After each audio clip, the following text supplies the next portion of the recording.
il y a une équipe, un groupe à peu près de 12, 12 éléments en civil qui sont venus, qui ont arraché la femme tout en nous proférant des menaces.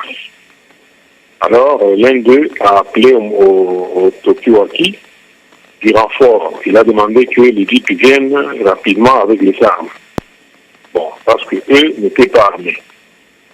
Nous n'avons pas voulu céder à la distraction parce qu'ils voulaient nous distraire en nous insultant. Notre travail étant terminé, nous sommes sortis, nous sommes embarqués dans les voitures parce qu'il fallait qu'on poursuive la visite au niveau des Croix-Rouges.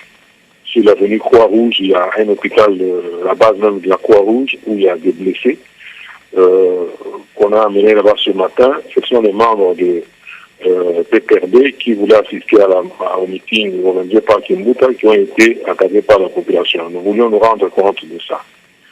Et dès qu'on s'est mis en route, moins de 5 minutes après, on nous appelle. Pendant qu'on nous appelait, on entendait des coups de feu partout. Et on nous dit que c'est sur Place Mamayemo que ces coups de feu, à l'intérieur de l'hôpital, que ces coups de feu étaient tirés. Dès que nous sommes partis, il y a une guide qui est venue en renfort avec des éléments en tenue militaire de la garde présidentielle. Nous cherchant, ils se sont mis à tirer et ils ont blessé 3 personnes. La 4e personne, c'est un docteur qui a eu une balle affolée. Mais les 3 personnes qui sont blessées, il y a M. Mutombo Ilunga. Bon, il a été transféré en Galiema parce que son cas est grave. Il a eu 2 balles au niveau de l'abdomen. Il doit se faire opérer immédiatement. Son cas est grave. On l'a transféré à la chose en Galiema, à l'hôpital de Galiema.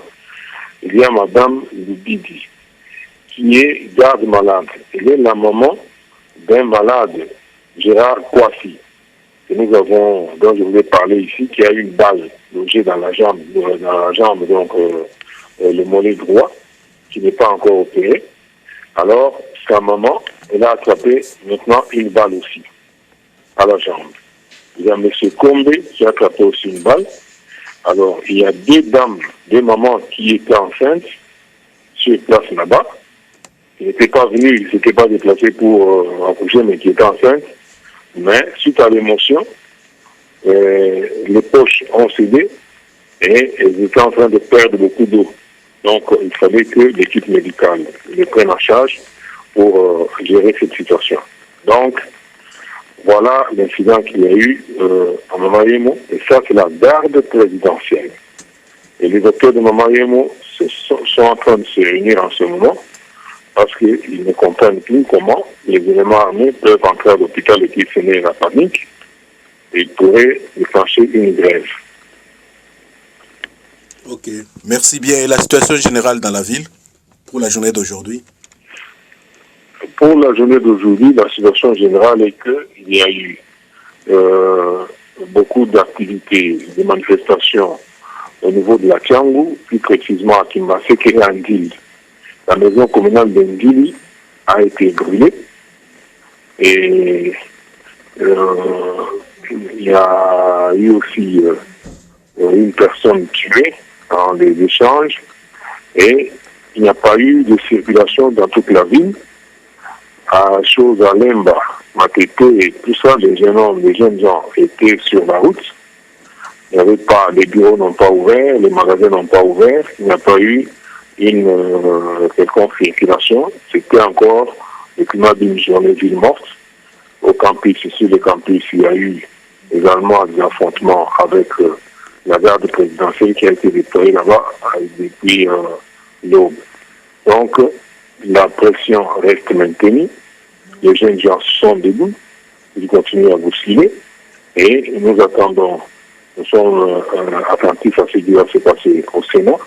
Demain, nous nous réunissons pour faire une déclaration demain soir ou après-demain afin de donner la suite à l'évolution de nos activités. Mais la population est vraiment sidérée par tout ce qui se passe, des morts par balle inutiles.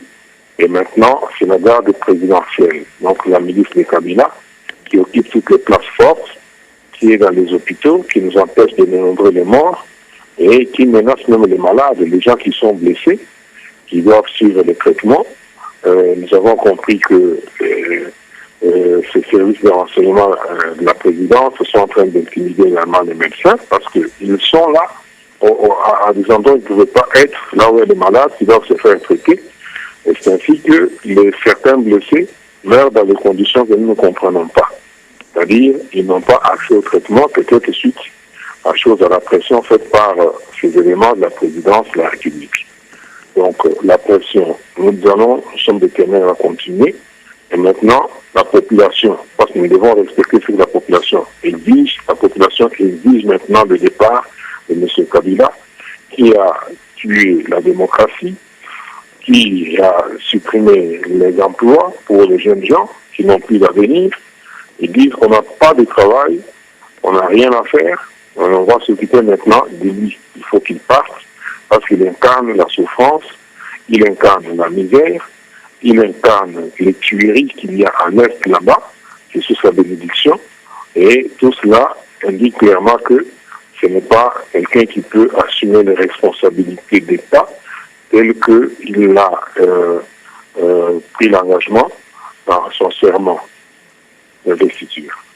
Ok, nous vous remercions, Monsieur Christopher Ngoyi, la coordinateur de la société civile de Kinshasa. Merci beaucoup. Ok, bye.